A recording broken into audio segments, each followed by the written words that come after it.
হাজরিনে কেরাম, আমি আপনাদের সামনে সূরা আল ইমরানের 196 ও 97 নং আয়াত, সূরা জিলজাল থেকে কয়েকটি আয়াতে কারিমা, নবী পাক সাল্লাল্লাহু আলাইহি ওয়াসাল্লামের মুবারক জবানের অসংখ্য হাদিসে পাকের একখানা হাদিস আপনাদের সামনে পেশ করেছি। আজকের এই মজলিসকে বরকতপূর্ণ করার জন্য সাথে সাথে এর আলোকে আমি দু চারটি কথা বলার প্রয়াস পাব বিমাশিয়াতিল্লাহ ওয়া বিফদলিল্লাহিল আযীম। সকলে বলি ইনশাআল্লাহ। প্রিয় ভাইরা আমার, আমি দীর্ঘ আলোচনা করব না, দীর্ঘ আলোচনা করার অভ্যস্ত না। আপনাদের ধৈর্যের বাঁধ ভাঙার আগেই আমার আলোচনা শেষ হয়ে যাবে। তবে যতক্ষণ আলোচনা করব আমাদেরকে মনোযোগ সহকারে শোনার, বুঝার, সে অনুযায়ী আমল করার জন্য আল্লাহ পাক তৌফিক দান করে। সকলে বলুন আমিন। প্রিয় ভাইয়েরা আমার, আমরা আল্লাহকে চাই কি চাই না? সবাই বলেন, দুই হাত উঁচু করে বলেন, আমরা আল্লাহকে চাই কি চাই না? চাই। আল্লাহ আমাদেরকে চান। এই জন্যে জাহান্নামের চাইতে জান্নাত বেশি। যদি আল্লাহ পাক আমাদেরকে না চাইতেন তাহলে জাহান্নাম বেশি বানায় রাখতেন। জেলখানা বড় দেশের চাইতে, কিন্তু এখানে জেলখানা ছোট, জাহান্নাম কম, জান্নাত বেশি। তার মানে আল্লাহ পাক চান আমরা যেন জান্নাতি হয়ে যাই। বলেন সুবহানাল্লাহ। এখন আল্লাহ শুধু আমাকে তো চাইলে হবে না, আমারও তো আল্লাহকে চাওয়া লাগবে। কি লাগবে কি না? এই জন্যে এই পৃথিবীতে আমরা ব্যবসা বাণিজ্য, চাকরি বাকরি, কৃষি, খামারি, যে যেই কর্ম করি, আমাদের প্রত্যেকের মূল টার্গেট আল্লাহকে পাওয়া, জান্নাত পর্যন্ত পৌঁছা, আল্লাহ পাকের দিদারে ধন্য হওয়া। কি জোরে বলেন ঠিক কি না? এমন শশিনা দরবার বলেন, চরমনাই বলেন, যত হক্কানি দরবার, এদের মূল টার্গেটই হলো মুরিদকে আল্লাহ পর্যন্ত পৌঁছে দেওয়া। না অন্য কোন উদ্দেশ্য আছে? 2.25 লক্ষ নবী, তামাম নবীদের উদ্দেশ্য ছিল আল্লাহর পরিচয় তুলে ধরা, আল্লাহকে চিনে চিনে জান্নাতে চলে যাওয়া। এই জন্যে আমরা জান্নাত জাহান্নাম আমাদের মূল টার্গেট নয়, আমাদের মূল টার্গেট হলো আল্লাহর দিদার। বলেন সুবহানাল্লাহ। কি আমরা আল্লাহকে চাই না?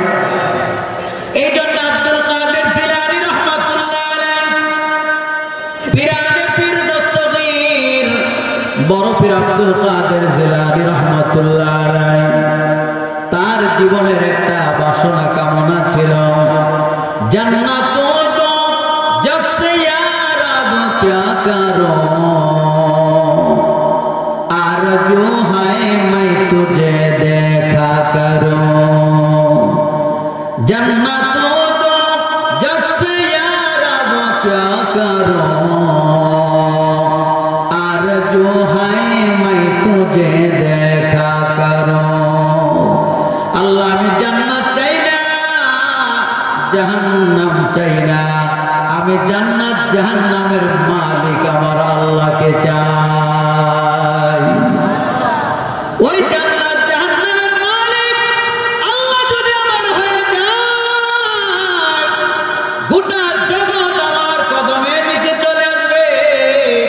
যদি আল্লাহ আমার হয়ে যায়, আল্লাহ পাক যদি বলে এই বান্দাটা আমার, এই বান্দা আমার, আর আল্লাহ যদি আমার হয়ে যায়, তাহলে দুনিয়া আর কোনো কিছু প্রয়োজন আছে নাকি? এই জন্য আব্দুল কাদের জিলানী রাহমাতুল্লাহ আলাইহি তার জীবনের শেষ প্রান্তে এসে একটা পাহাড়ের গুহায় যায় আল্লাহর কাছে একটা একান্তে ফরিয়াদ করলেন, আল্লাহ নেদারম গরচে আদিদা কে বিনমদার জামালে তো নিয়ম নামিদ চো উমরাম গুজশতম দর খিয়ালে তো তু জান্নাত তেরা বনে কা দেখ ওমান বদরা বর দুজখ খবর के बज़बाशद मुरा आजा तमन्ना विसाले तो अब्दुल कादिर जिलानी बोले আমি আব্দুল কাদের জিলানী আপনার রূপের সৌন্দর্য আপনার সৌন্দর্য দেখার জন্য জীবন কাটায় দিলাম কিন্তু আপনাকে দেখা নসিব হয় নাই নেতা রঙ্গর চাঁদিদা কবি নমদার জামালে তো নিয়ম নামে যে চো উমরাম গুজস্তম দর খেয়ালে তো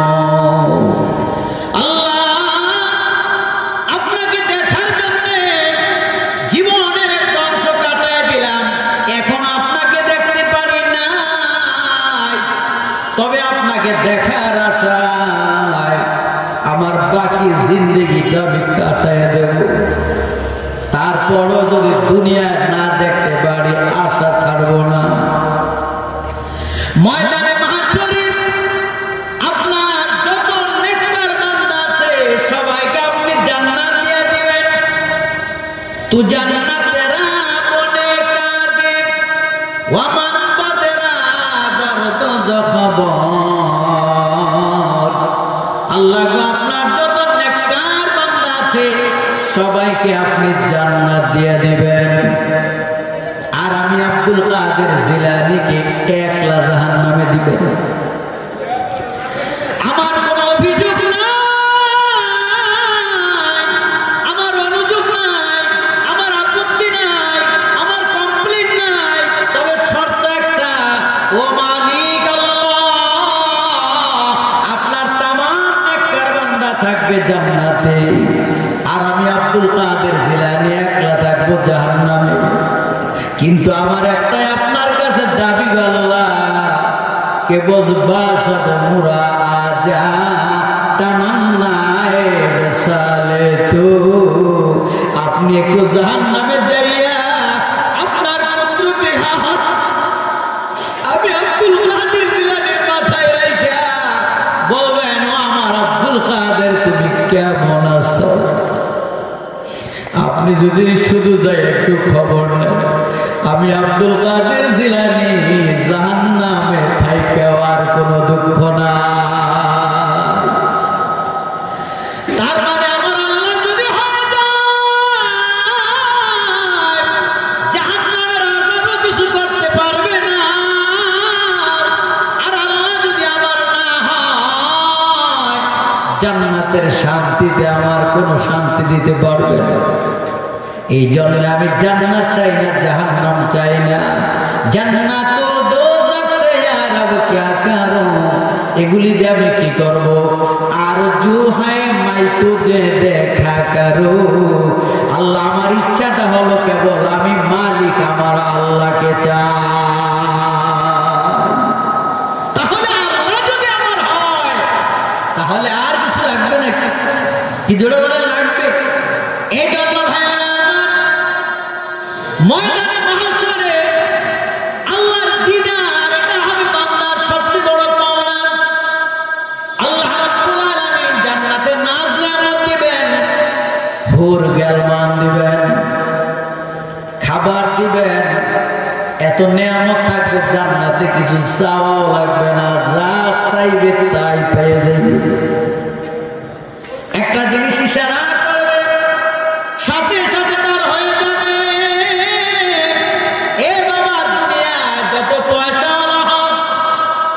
যত সম্পদশালী হোক যত ক্ষমতাবান হোক যখন যেটা ইচ্ছা তখন সেটা কি খাইতে পারবে নাকি তার বাজারে যাওয়া লাগবে টাকা খরচ করা লাগবে রান্না বান্না করা লাগবে এরপরে তার সামনে আসবে আর জান্নাত এমন একটা জায়গা যেখানে চাওয়া লাগবে না সে মনে মনে ইচ্ছা করবে তার সামনে ওই খাবারটা চলে আসবে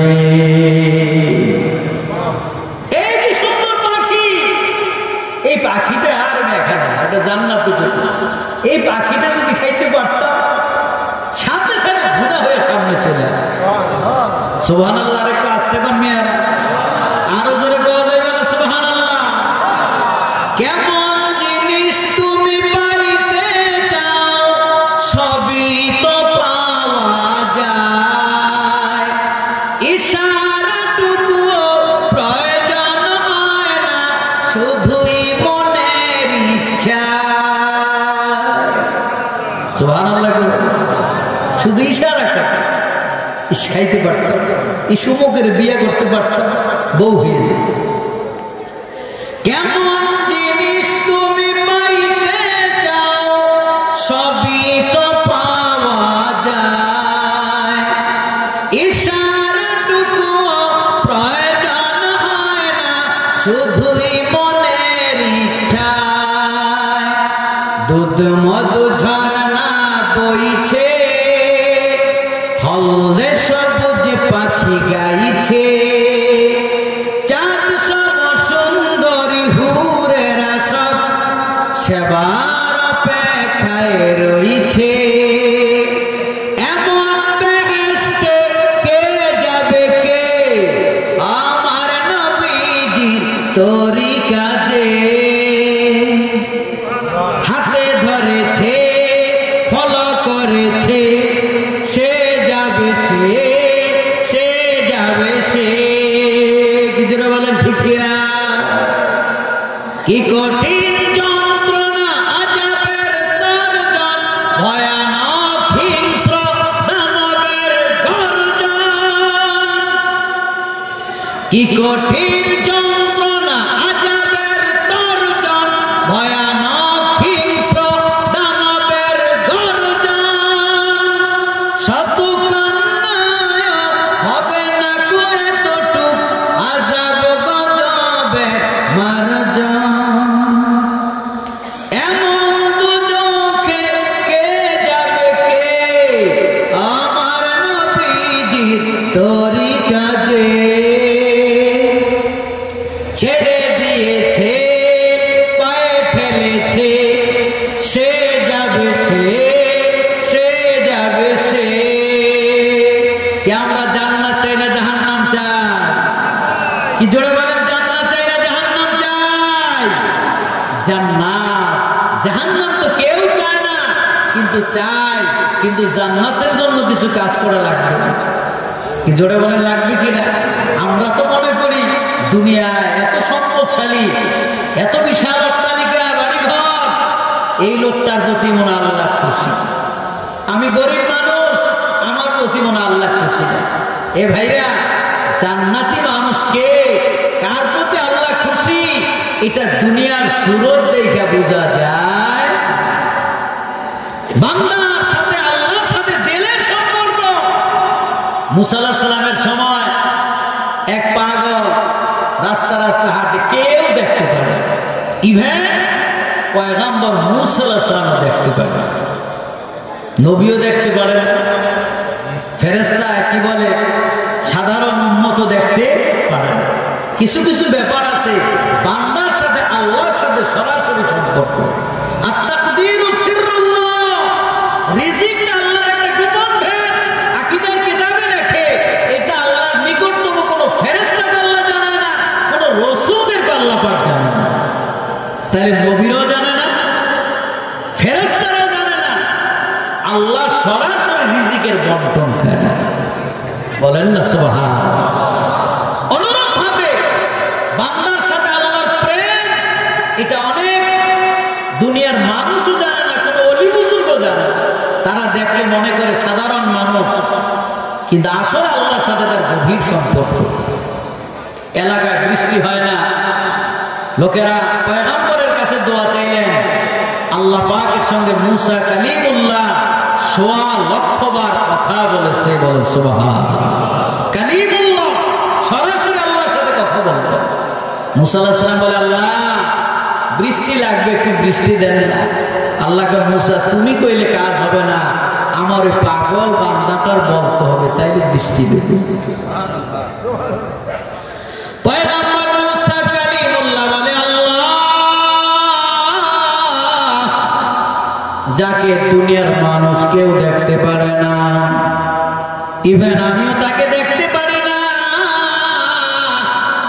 নোংরা ভাবে চলাফেরা করে, তার চলাচল আমাদের পছন্দ হয় না। কিন্তু আপনি বলেন তার বলতে হবে, সুপারিশ করতে হবে, ঠিক আছে, আল্লাহর হুকুম মানতে হবে। যে ভাই পাগলা একটু বৃষ্টির জন্য আল্লাহকে বল, পাগলা আল্লাহ তোমার কি চোখ নাই, তুমি কি দেখো না এই জায়গায় বৃষ্টি লাগবে? হে আল্লাহ তোমার কি কান নাই, কানে কি শোনো না? পয়গম্বর বলতেছে কেন বৃষ্টি দাও না, আমার কেন বলা লাগবে? এইভাবে আল্লাহকে ধমকায়, সাথে সাথে আল্লাহ পাক বৃষ্টি নাজিল করে দিলেন। মুসা আলাইহিস সালাম আল্লাহ তোমার কি কান আছে নাকি চোখ আছে নাকি, এগুলি কেমন কথা? কিন্তু তার কথা তুমি বৃষ্টি দিয়ে দিলা, ওই বান্দাটার কথা তো কিছুই পছন্দ হইল না। আমার আল্লাহ বলে মুসা রে, যেই বান্দাকে তোমরা কেউ দেখতে পারো না, আমি আল্লাহ দৈনিক কুদরতি ভাবে তার কথায় 2 বার হাসি। বলেন সুবহানাল্লাহ। তোমরা কেউ দেখতে পারো না, কিন্তু আমার কাছে বড় প্রিয়। এই জন্য কার মর্যাদা আল্লাহর কাছে বেশি, এটা কেউ কি জানতে পারে? পারে না। এই জন্য কোন মানুষকে কষ্ট দিতে নাই। আপনি মনে করেন গরিব মানুষ, এমন দুনিয়া পৌঁছে গেছে, আমার আল্লাহ সম্পদশালী করছে, আমার প্রতি খুশি না। আল্লাহকে দেখো, লা ইয়াগুররান্নাকা তাকাল্লুবুল্লাযীনা কাফারু ফিল বিলাদ মাতাউন কলিলুন সুম্মা মাআওয়াহুম জাহান্নাম ওয়া বি'সাল মিহাদ। আল্লাহ রাব্বুল আলামিন বলেন, এ দুনিয়ার মানুষ শোনো, লা ইয়াগুররান্নাকা, তোমাদেরকে যেন ধোঁকা না ফেলে দেয়, তোমরা ধোঁকা পড়ো না। তাকাল্লুবুল্লাযীনা কাফারু ফিল বিলাদ, কাফেরদের বিভিন্ন শহরে স্বাচ্ছন্দ্যপূর্ণ চাল চলন। কাফের মুশরিক নাফরমানদেরকে আমি সম্পদ দিয়ে রাখবো, তারা প্রাচুর্যের মালিক থাকবে, শহরের সবচেয়ে বড় অট্টালিকা হবে আমার নাফরমানের। যারা আমার সঙ্গে কুফরি করে, শিরক করে, ওই আমেরিকা, জাপান, রাশিয়া, যারা আমার নাফরমানি করে, তাদেরকে আমি সম্পদ দিয়ে রাখবো। তোমরা মনে করো না আমি আল্লাহ তাদের প্রতি খুশি। আমার আল্লাহ কয় না না, লা ইয়াগুররান্নাকা, তোমরা যেন ধোঁকায় না পড়ে যাও। কারণ এই সম্পদগুলি হলো মাতাউন কলিলুন সুম্মা মাআওয়াহুম জাহান্নাম। আমার আল্লাহ পরের আয়াতে বলে দেয়, বান্দার এই সম্পদগুলি হলো সামান্য সময়ের জন্য, এরপরে আমি আল্লাহ তাদেরকে জাহান্নামে নিক্ষেপ করব। বলেন নাউজুবিল্লাহ। তাহলে দেখেন, এই দুনিয়ার কাফের মুশরিক ইহুদি নাসারা, এদের সম্পদ বেশি কিনা? কি বেশি কিনা বলেন? এর মানে কি আল্লাহ এদের প্রতি খুশি? আল্লাহ দুনিয়ার সব পাওনা দুনিয়া দিয়ে দিতে, পরকালে কোন পাওনা থাকবে?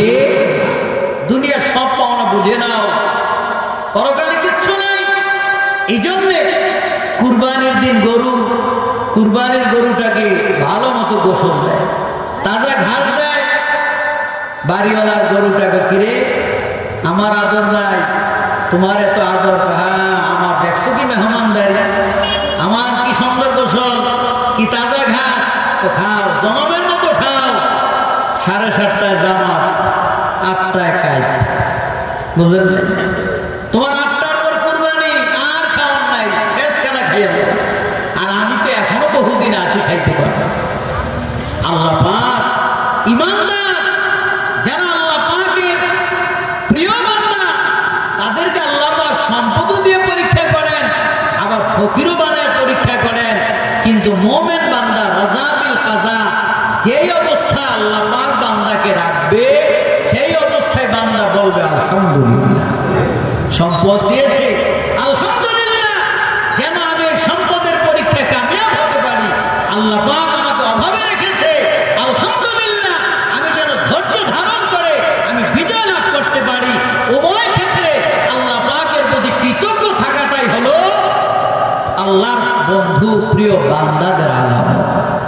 কি ঠিক কিনা বলে? কিন্তু আল্লাহ যদি ভালো রাখে আলহামদুলিল্লাহ, খারাপ রাখলে আল্লাহর গালিগালাজ করে। বৃষ্টি দিচ্ছে, ধান শুকাইতে পারে নাই, আল্লাহকে গালিগালাজ করে, সে কি আল্লাহর প্রিয় বান্দা হইতে পারল? এই জন্য ভাইয়েরা আমার, আল্লাহ আমাদেরকে সতর্ক করে দিলেন, এ বাবা, যে মা বাবা সন্তানের কল্যাণ চায়, সন্তানকে মা বাবা সতর্ক করে বিপদ আসতেছে সাবধান থাকবি, কি বলে কিনা? যে ওস্তাদ ছাত্রকে ভালোবাসে, সেই ছাত্রকে ওস্তাদ বলে সাবধানে চলবি, বিপদ আছে, সাবধানে থাক। বান্দাকে আল্লাহ পছন্দ করেন, ভালোবাসেন, এই জন্য আল্লাহ পাক সতর্ক করে যে বান্দারে, লা ইয়াগুররান্নাকা তাকাল্লুবুল্লাযীনা কাফারু ফিল বিলাদ, দুনিয়ার সম্পদ যেন তোদেরকে ধোকায় না ফেলে দেয়, কাফেরদের স্বাচ্ছন্দ্যপূর্ণ চাল চলন যেন তোদেরকে ধোকায় না ফেলে দেয়। বান্দা তোরা আমি আল্লাহর প্রতি সবসময় ভরসা রাখবি। এই জন্য এই দুনিয়াটা হলো একটা ক্ষণস্থায়ী। এ ভাইরা, আপনি দেখেন, আপনার বাবার জন্য দোয়া করেন, দাদার জন্য দোয়া করেন, পর দাদার নাম কি কারো মনে থাকে না? দোয়ার বলিটা ভুলে যায়, হয়তো দু একজনের নাম মনে আছে, কিন্তু আসলে বলে না। এটা হলো দুনিয়ার একটা নীতি। কিন্তু আমার পরদাদায়, আমার দাদায় আরেকজনের হক নষ্ট কইরা, মারামারি কইরা, মামলা সামলা দিয়া আমাদের জন্য ঘর বাড়ি বানাই গেল, আজকে তাদের নাম নাই। তাহলে আমিও যেই জায়গা খামসাইয়া ঝগড়া কইরা, মামলা কইরা, ভাইয়ের সাথে সম্পর্ক নাই, বোনের হক পাইরা জমি জমা সন্তানদেরকে দিয়া যাব, তারাও কি আমাকে মনে রাখবে না? রাখবে না। আমার ছেলে হয়তো একটু দোয়া করবে, আমার নাতি হয়তো একটু দোয়া করবে, এরপরে আমার নামও জানবে না, আমাকে চিনবেও না। তাহলে কার জন্য কি করলাম বলেন? এই জন্য আল্লাহ রাব্বুল আলামিন বলেন, ইযা সুলসিলাতিল আরদু জিলজালাহা ওয়া আখরাজাতিল আরদু আথকালাহা ওয়া ক্বালাল ইনসানু মা লাহা। আল্লাহ রাব্বুল আলামিন যেদিন ইসরাফিল আলাইহিস সালামকে সিংহে ফুৎকার দেওয়ার নির্দেশ করবেন, এ বাবা, হাদিস শরীফের মধ্যে এসেছে ইসরাফিল আলাইহিস সালাম প্রতি শুক্রবার আসলে সিংহা নেয়, নিয়ে বলে আল্লাহ সিংহা কি ফুৎকার দেব নাকি? কয় না, আর একটু সবর করো। শুক্রবার আসলে সিংহা নিয়ে আল্লাহ ফু দেব নাকি? কয় না। এই জমিনে যতক্ষণ আমার একজন জাকের বান্দা থাকবে, ততক্ষণ পর্যন্ত কিয়ামত সংঘটিত হবে না।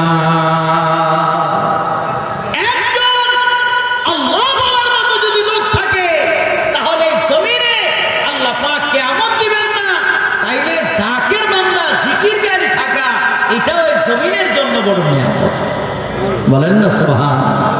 পীর ওলিরা আমাদেরকে জিকিরের তালিম দেন, কি দেন? এই জন্য জাকের বান্দা থাকতে কিয়ামত হবে না।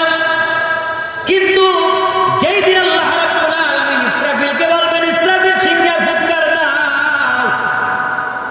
তাফসীরে মাযহারের মধ্যে আল্লামা সানাউল্লাহ পানিপতি রাহমাতুল্লাহ আলাইহি লিখেছেন, ইসরাফিল বলবে, আল্লাহ আমার একটু আপত্তি আছে, কথা আছে। বলেন তো, ফেরেশতারা আল্লাহর হুকুম অবাধ্য হওয়ার কোন শক্তি আছে নাকি? কোন ফেরেশতা আল্লাহ পাকের কোন হুকুম অমান্য করার মতো ক্ষমতা আছে নাকি? নাই। ইসরাফিল বলবে, আল্লাহ ফু দেব, তার আগে একটু কথা কি বলো। বলবে, আল্লাহ গো, আখিরি পয়গম্বর সুলতানে মদিনা রওজা আথারে ঘুমন্ত আছেন, তিনি বিশ্রাম করতেছেন, আমার ফুৎকার এত বিকট হবে, দুনিয়ার মানুষের কানের পর্দাগুলো ঠাস ঠাস করে ফেটে যাবে, দুনিয়া চুরমার হয়ে যাবে, দুনিয়া কম্পিত হবে। ইযা সুলসিলাতিল আরদু জিলজালাহা, দুনিয়া প্রকম্পিত হবে নিষ্কম্পনে। এই মুহূর্তে যদি রাসূলুল্লাহর কষ্ট হয়ে যায়, আমি ইসরাফিল হালাক হয়ে যাব। ফুৎকারের আগে রাসূলুল্লাহকে রওজা থেকে উঠাইয়া দেন। সুবহানাল্লাহ। তিনজনে কইলেন মিয়া সুবহানাল্লাহ। বলবেন না মিয়া, আমার নবীর যেন কষ্ট না হয়। নবী যদি কষ্ট পেয়ে যায় ফেরেশতা ভয় পায়, আর আমরা মানুষ নবীর ক্ষেত্রে কথা বলি মুখে লাগাম নাই। নবীর স্ত্রী ইনটেক ছিল না, নবীজির সাহাবীদের ক্ষেত্রে কিভাবে কথা বলতে হবে আমাদের মুখে লাগাম থাকে না। এই বেয়াদবির ক্ষেত্রে শেষ জীবনে পদস্খলন হয়ে বেজ্জত হয়ে মারা যায়। কারণ আল্লাহ রাসূল আগুন নিয়ে খেললে কাপড়ে লাগে পুরা সারকার হয়ে যাবে। নবীর সাথে বেয়াদবি, যেখানে ফেরেশতা ভয় পায় আমার নবীর যদি কষ্ট হয়ে যায়। আল্লাহ পাক বলবে ইসরাফিল এটা তো আমার পক্ষের কথা। হ্যাঁ জিবরাইল যাও হাবিবুল্লাহকে উঠাও। জিবরিল আমিন যায় ডাক দেবেন, আসসালামু আলাইকা ইয়া রাসূলুল্লাহ, ইরফা রাসাকা ইয়া হাবিবাল্লাহ। নবী গো মাথা উঠান। নবী বলবেন কে তুমি? বলবে আমি আপনার খাদেম জিবরাইল। আল্লাহ রাসূল মাথা উঠাইয়া তিনি বলবেন জিবরাইল রে, তুমি কি আমাকে আমার উম্মত গুলাকে জাহান্নামের দরজায় রেখে আমাকে ডাকতে আসছো? নবী বলেন আমি একটা দৌড় দিয়া আল্লাহর আরশের দরজায় চলে যাব, সেখানে যে চিৎকার করতে থাকবো। আমার কান্না একটু বেড়ে যাবে, আমার তিনটা পানি একত্রিত হয়ে যাবে, চোখের পানি, নাকের পানি, মুখের পানি, লালা, নাকের পানি, মুখের পানিতে জমিন ভিজে যাবে। ওই আরশে মুআল্লামে কাঁদতে থাকবো। আল্লাহ রাসূল বলেন ওই মুহূর্তে আমাকে আল্লাহ পাক এমন কিছু আলফাজ, এমন কিছু শব্দ বের করবেন যে শব্দগুলো জমিনে আমার জানা নাই। ওই শব্দগুলি শোনার পর আল্লাহ পাকের এত মায়া হয়ে যাবেন, সেই দিন আল্লাহ পাক আমাকে শাফাআতে আকবরের হুকুম দিয়ে দিবেন। বলেন সুবহানাল্লাহ।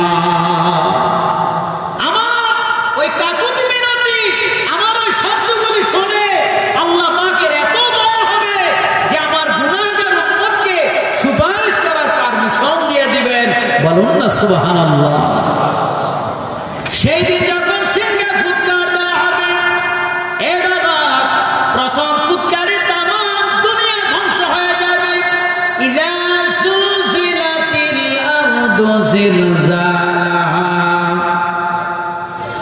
এরপরে দ্বিতীয় ফুৎকার যখন দেওয়া হবে, তামাম দুনিয়া তুলার মতো উঠতে থাকবে, সব মরুভূমি হয়ে যাবে। ওয়া আখরাজাতিল আরদু আসকালাহা। আর জমিনের নিচে যত ভার আছে সব বমি করে দিবে, উদ্গীরণ করবে। জমিনের নিচে মানুষ, খনিজ পদার্থ, স্বর্ণ, রূপ যা কিছু আছে সব ছেড়ে দিবে, উপরে উঠে যাবে।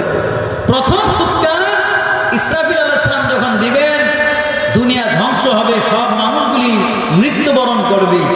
সর্বশেষ যে লোকটার মৃত্যু হবে ওই লোকটাও 40,000 বছর পর্যন্ত ওই মৃত্যু অবস্থায় থাকবে। এরপরে দ্বিতীয় ফুৎকার উঠবে। তাইলে সর্বশেষ যে লোকটা 40,000 বছর থাকবে, আর এখন যারা মারা যাইতেছে হিসেব আছে কথা কয়, আরো 2000 বছর আগে, 1000 বছর আগে যারা মারা গেছে, এরকম হাজার হাজার বছর কবরে থাকবে। যদি নেককার আল্লাহওয়ালা হয় সে টেরও পাইবে না। বলেন সুবহান। মনে করবে একটু সামান্য সময় আছে। ইয়া বাইলানা মান বাসানা মিন মারকাদিনা। বলবে আল্লাহ কাঁচা ঘুমটাকে ভাঙলো সামান্য সময় পূর্বে, মাত্র ঘুমালাম, কে ডিস্টার্ব করলো? তখন আল্লাহ রাব্বুল আলামিন বলবে বান্দা রাগ করো না, হাযা মা ওয়াদার রহমান ওয়া সাদাকাল মুরসালুন। এটা নবী রাসূলরা এই সত্য কথাই তো বলেছিল, আর এটা তোমার রবের পক্ষ থেকে ফয়সালা। বলেন সুবহানাল্লাহ।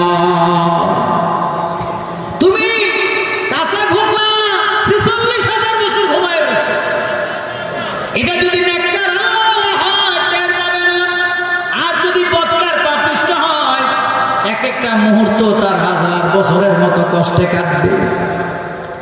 যখন দ্বিতীয় ফুৎকার দিবে তখন ওই জমিন থেকে সব উৎগীরণ করবে। ওয়া আখরাজাতিল আরদু আসকালাহা, জমিন সব বমি করে দেবে। স্বর্ণের খনি, রূপের খনি, টাকার খনি, জমি জমা পড়ে থাকবে, হাজার হাজার বিঘা জমি পড়ে থাকবে, নেওয়ার মতো কেউ থাকবে না। রসুনের স্তূপের মতো রূপগুলি থাকবে, পেঁয়াজের স্তূপের মতো স্বর্ণগুলি পড়ে থাকবে। সেই দিন লোকেরা বলবে, কি হলো কি হলো, আরে এক ভরি স্বর্ণের জন্য আমার মেয়েটার বিবাহ হয় না, এক ভরি স্বর্ণের জন্য আমার মেয়েটার তালাক দিতে হয়েছে, আমার মেয়েটাকে ফিরে আনতে হয়েছে। আরে 2 ভরি স্বর্ণের জন্য আমার বউটা তালাক দিতে হয়েছে।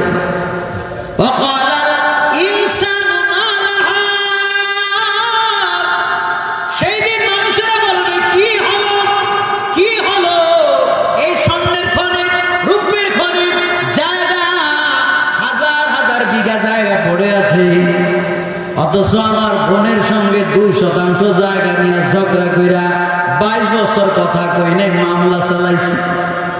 আপন চাচার সঙ্গে 3 হাত জায়গার জন্য ঝগড়া কইরা কথা বলি নাই, আপন চাচার সঙ্গে মামলা কইরা 22 লাখ টাকা খরচ করছি। চাচার ভাতিজার মামলা, চাচার গেছে 22 লাখ, ভাতিজার গেছে 16 লাখ, মাঝখান দিয়ে পুলিশে খাইছে, নেতারা খাইছে, জমির দাম 2 লাখ। এদিকে শয়তান চেতায় দিয়েছে, টাকা যাইলে যাইবে, জমি ছাড়বো না। কি ঠিক কিনা? এই দ্বন্দ্ব আসেনি আপনাদের কাছে কি নাই? তাহলে 2 লাখ টাকা সম্পদের জন্য 40 লক্ষ টাকা তারা খেয়েছে, কাদেরকে দিয়েছে? কিন্তু এই জন্য রাগের ভাত কুত্তায় খায়, জিদের ভাত কুকুরে খায়।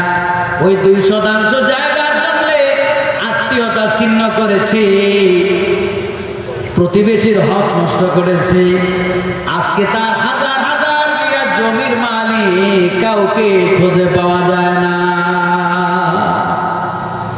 সেই দিন আফসোস করবে। অথচ আমাদের কাছে এখন 2% জায়গার দাম কত বেশি। এই জন্য আমার বোনের হকটা আমি বাইরে দিয়া নিজের খুব স্বাচ্ছন্দ্যশীল মনে করতেছি। যতদিন বোন চায় না সম্পদ, খুব ভালো, ভাগ্নেরও ভালো। যখনই বোন কয়, ভাই আমাকে জমি জমা বুঝাই দিবেন না, কত লইয়া যা, আর তোদের সাথে সম্পর্ক নাই। কি আছে রে? আলেম বলেন, পিসেব বলেন, হুজুর বলেন, মুজুর বলেন, নেতা বলেন, মন্ত্রী বলেন, পরিপূর্ণ হক। এই ক্ষেত্রে কিন্তু হকের ক্ষেত্রে সবাই ধরা খেয়ে যায়। ঠিক ঠিক।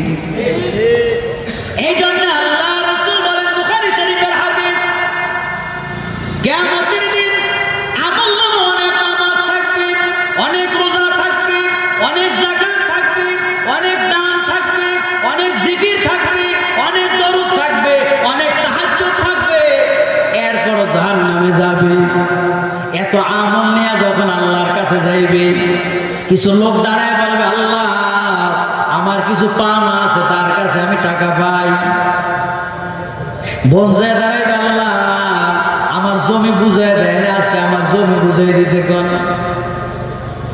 সেই দিন আল্লাহ বলবে, তার বুঝাই দাও। বলবে, আল্লাহ এখন জমি তো নয়, কি দেব? বোন কইবে, আল্লাহ আমার জমি লাগবে না, এখন আমার নেক লাগবে, নেক দিয়ে দিতে কোন। বড় বোন নেক নিয়ে যাইবে 1 ভাগ, মাইজা বোন কইবে, যোগ পাওয়ার যেহেতু একটা সিস্টেম আছে, আমিও যে দাবি করি। সেখানে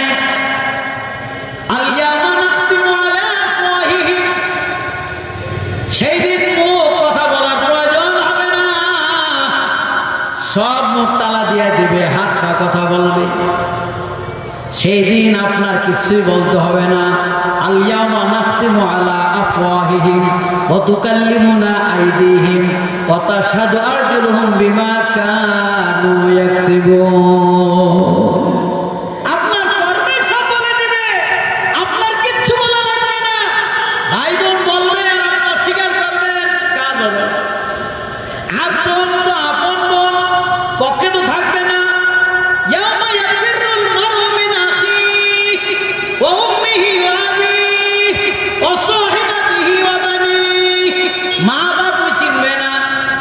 বন্ধু বান্ধব চিনবে না, ভাই বোন চিনবে না, কেউ আপন বলতে কেউ থাকবে না। কারণ সেই দিন প্রত্যেকের অভাব, টাকা পয়সা না লাগবে, ন্যাক কি লাগবে? এর বাবা সেই দিন কেউ কারো দিকে তাকাবে না। ওই বোন এক ভাগ নিয়ে যাবে, আরেক বোন এসে বলবে আমারও তো হক দেয় নাই, তার এক ভাগ ন্যাক দিয়ে দিবে। এখন আরেক তৃতীয় বোন এসে বলবে আল্লাহ আমারও তো ন্যাক লাগবে, আমারও তো জমি দেয়নি, ভাইয়ের আমল আমার ন্যাক নাই, কি করবে? যা ন্যাক ছিল দুই বোনকে ভাগ করে দিয়েছে। নবীজি বলেন সেদিন বোন বলবে আল্লাহ আমাকে যেহেতু ন্যাক দিতে পারবে না, আমার গুনাহ যেন নিয়ে আমার আমল নামাটা হালকা করে দেয়। তাহলে ন্যাক দিয়ে শেষ হওয়ার পর এখন গুনাহ নিতে থাকবে, তাইলে জাহান্নামে যাওয়া আরো সহজ হবে। তাইলে এই তো বোনদের হক, এরপরে পাওনা তো আছে। আমাদের সমাজে অনেকে আছে যে টাকা পাইলে যদি মনে করে ভুললে গেছে তো বাইসে গেছে, না দিয়ে পেরে গেছে। অথচ আল্লাহ রাসূল সাল্লাল্লাহু আলাইহি সাল্লাম একজনের জানাজা গেলেন, 1 দিরহাম মাত্র পাইবে, নবীজি জানাজা পড়লেন। পরে ওসমান রাদিয়াল্লাহু আনহু কয়েকজন সাহাবী মিলে তার ঋণ পরিশোধ করলেন। এরপর আল্লাহ রাসূল জানাজার ইমামতি করলেন। এত সহজ না। ঋণ এমন একটা জিনিস, নবীজি বলেছেন যে আল্লাহ পাক সকল গুনাহ শহীদের মাফ করে দিবেন, যে আল্লাহর রাহে শহীদ হয়েছে, কিন্তু শহীদের ঋণের ব্যাপারে জবাবদিহি করতে হবে।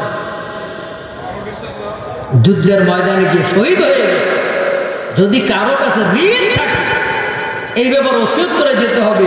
কারণ শহীদের সব গুনাহ মাফ, কবরও রিজিক দেওয়া হবে, কিন্তু কিয়ামতের দিন তার পাওনাদার সম্পর্কে তার জবাব দিতে হবে। এই জন্য ভাইয়েরা, এই পৃথিবীতে আল্লাহ রাব্বুল আলামিন আমাদেরকে পাঠিয়েছেন, বেশি আমল করতে হবে না। আখলিস দীনাকা ইয়াকফিকাল আমালুল কলিল। আমল কম হোক, বেশি হওয়ার প্রয়োজন নাই, কিন্তু আমলটা যেন খালেস হয়। ভেজাল আমল অনেকের মূল্য নাই, অল্প আমল যদি এটা খালেস হয় এটার বড় দাম। আমি দুনিয়ায় হারাম উপার্জন করলাম, এই হারাম টাকা দিয়ে আমি অট্টালিকা বাড়িঘর করলাম, অনেক সুখ শান্তি আছে, এটা আমার সফলতা নয়। আমি কুঠির ঘরে ভাঙ্গা ঘরে থাকবো, হালাল পন্থায় আমার কামাই থাকবে, ওই ঘুমটা ওই রিজিকটা আল্লাহর কাছে বড় দামি। এই জন্য ইবাদতের 100 ভাগের 90 ভাগ হলো হালাল খাবারের উপর।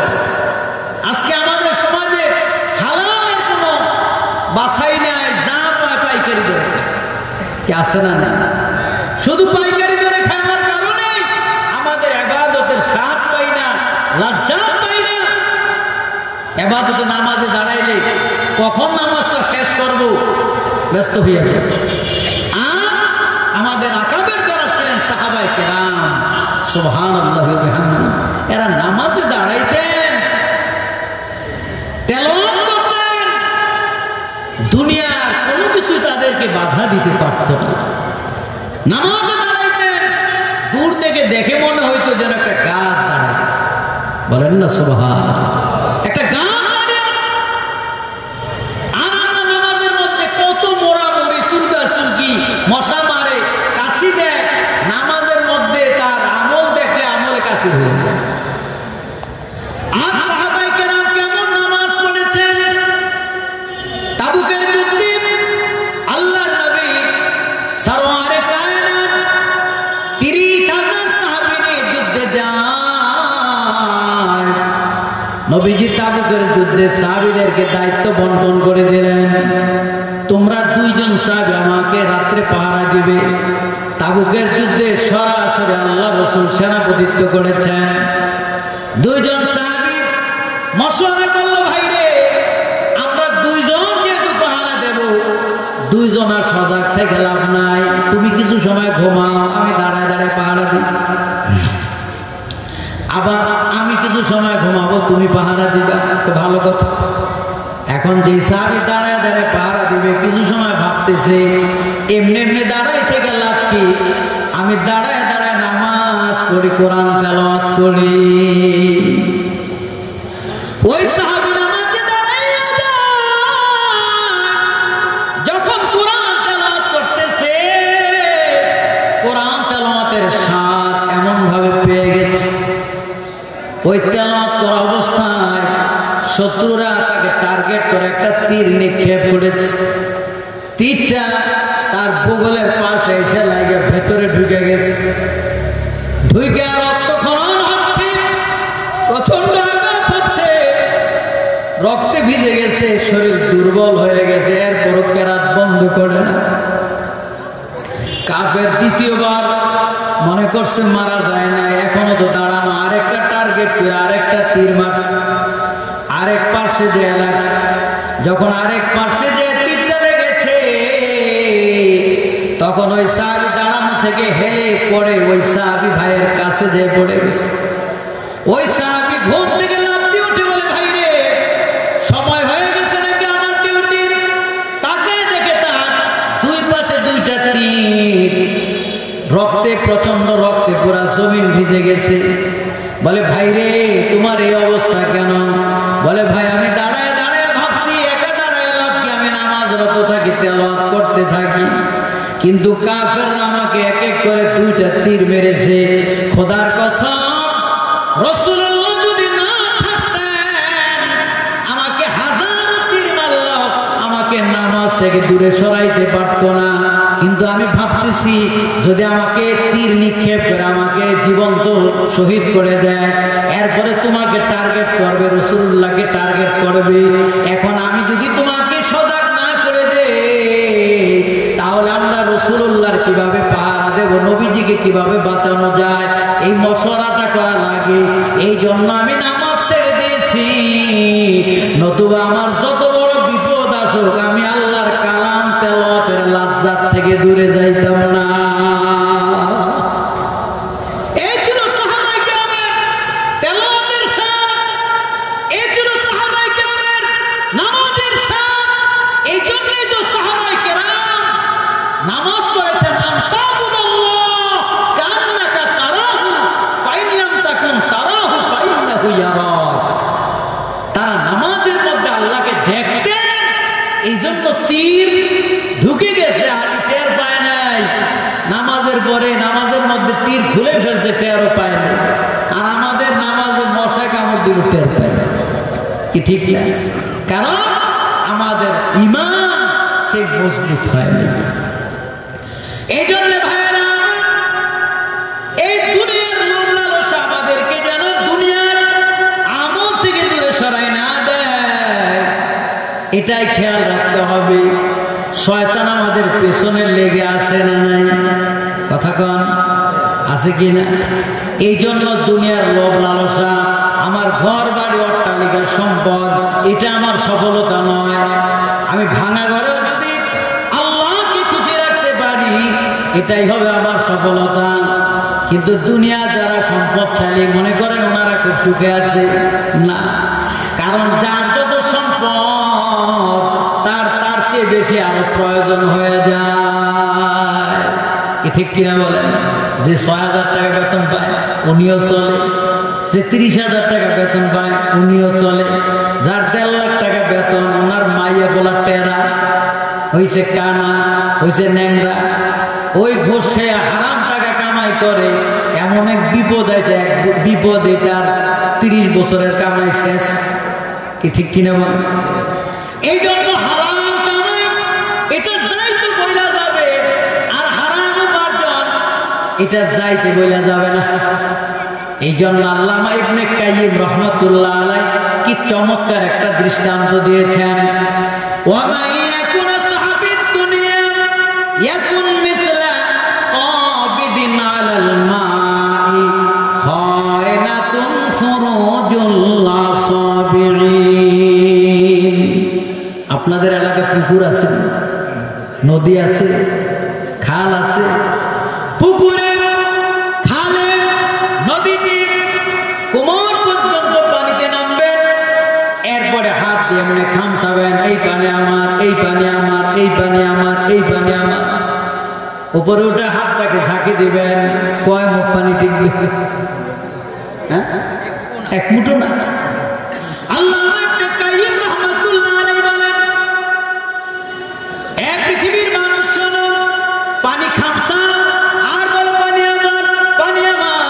এই পানিটা যেমন তোমার নয়, আঙ্গুলের ফাঁকা দিয়া বেঈমানি করে চলে যায়।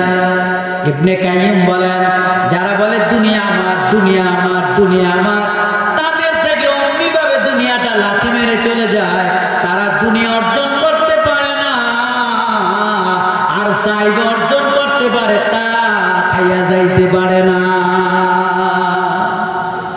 কি ঠিক না বেঠি? এই কইলেও ঠিক না কইলেও ঠিক। কারণ যত বড় বড় মানুষ সম্পদশালী যায় দেখেন, এমন রোগ হয়ে রয়েছে, হলুদ মরিচ ছাড়া সবজি আর এক বিস্কুট। কি ঠিক কিনা? কারণ রিজিকের মালিক কে? আরো জোরে বলেন না, আরো জোরে বলেন কে? আল্লাহ পাক। অতএব এটা বড় লোক আর গরিব না, দেখেন আল্লাহ অট্টালিকা বড় আর ছোট দিছে, কিন্তু মৌলিক জিনিসে কিন্তু কোনো পার্থক্য রাখে না। যেমন ঘুম, গরিব আর বড় লোকের ঘুমে কোনো পার্থক্য আছে? কথা কয়? হ্যাঁ, একটু পার্থক্য। গরিব শুইলেই ঘুমায় যায়, আর বড় লোকের ট্যাবলেট খাওয়া যায়। কিন্তু ঘুম কি এমন যে বড় লোকেরটা খুব মোটা মোটা ঘুম, গরিবেরটা পাতলা ঘুম? এরকম নাকি? ঘুম একই জিনিস। তারপরে দেখেন পানি পান করে, গরিবও যে পানি খায়, বড় লোকও সেই পানি খায়। শুধু বড় লোকে বুড়িগঙ্গার পচা পানি মেডিসিন দিয়া বোতলের পানি খায়, কিন্তু পানি কি বেশি খাইতে পারে না? গরিব আর ধনী একটা। খাবার ভাত, গরিব যা খায় বড় লোক তাই খায়, হয়তো চিকন চাল একটু মোটা চাল। কি খাবার কি বড় লোক চার পেলে খেতে পারে না? তাইলে দেখেন অট্টালিকা পাঁচতলা আর নিচতলা গাছতলা যা হোক, মৌলিক জিনিস খাওয়া, পান করা, ঘুমানো, এগুলি গরিব আর ধনীর মধ্যে তেমন কোনো পার্থক্য নাই। কি কথা বলে ঠিক ঠিক? কেন? এটা আল্লাহ পাকের ইনসাফ, এটা আল্লাহ পাকের আদালত। কিন্তু বড় লোক, এদের একটা মনে অশান্তি, আরো লাগবে, আরো লাগবে, আরো লাগবে, যত লাগবে ততই লাগবে। এটা ভবিষ্যৎবাণী দিয়েছেন রাসূলুল্লাহ সাল্লাল্লাহু আলাইহি ওয়াসাল্লাম। আল্লাহর নবী বলেন, লাউ কানা লিবনি আদম ওয়াদিন মিন যাহাবিন আহাব্বা আন ইয়াকুনা লাহু ওয়াদিয়ান ওয়ালা ইয়ামলাকু জাওফা ইবনে আদম ইল্লা তুরাব। নবীজি বলেন, আদম সন্তানকে যদি একটা স্বর্ণের মাঠ দেওয়া হয়, বলবে আল্লাহ আরেকটা যদি স্বর্ণের মাঠ পাইতাম। দ্বিতীয় আরেকটা স্বর্ণের মাঠ দেওয়া হলে বলবে আল্লাহ তৃতীয় আরেকটা যদি পাইতাম। তৃতীয় আরেকটা দেওয়া হলে বলবে আল্লাহ আরেকটা যদি পাইতাম। আল্লাহ রাসূল বলেন, তোমার যত দিবেন ততই লাগবে। যদি ফকিরহাট বাড়ি হইয়া যায়, এখন বাগেরহাটে একটা বাড়ি করা লাগে। বাগেরহাটে যদি একটা বাড়ি হইয়া যায়, খুলনা শহরে একটা বাড়ি করা লাগে। খুলনা শহরে যদি একটা বাড়ি হইয়া যায়, এখন ঢাকা একটা ফ্ল্যাট কিনা লাগে। ঢাকা শহরে যদি ফ্ল্যাট হইয়া যায়, ঢাকা শহর গুলশান বনানীতে বাড়ি করা লাগে। গুলশান বনানীতে বাড়ি হয়ে যায়, লন্ডনে বাড়ি করা লাগে। লন্ডনে বাড়ি হয়ে যায়, আমেরিকা বাড়ি করা লাগে। আমেরিকা বাড়ি হয়ে যায়, এখন চাঁদের দেশে মানুষ যাইতে চায়। ঠিক কইলেও ঠিক, না কইলেও ঠিক। আমি কি মিথ্যা কথা কইতেছি? মানুষ চাঁদের দেশে যাইতে চায় কিনা? বলে চাঁদের দেশে এখন বাড়ি কিনে। তাইলে বুঝা গেল এই দুনিয়ার চাহিদার শেষ। আল্লাহ নবী বলেন, ওয়ালা ইয়ামলাউ জাওফা ইবনে আদম ইল্লা তুরাব। আদম সন্তানের পেট ভরবে ওই 3.5 হাত মাটি তথা কবর দিয়া। কবরে গেলে চাহিদা থাকবে। তাইলে বুঝা গেল চাহিদা আরো লাগবে, আরো লাগবে। এই জন্য এ বাবা, দুনিয়ায়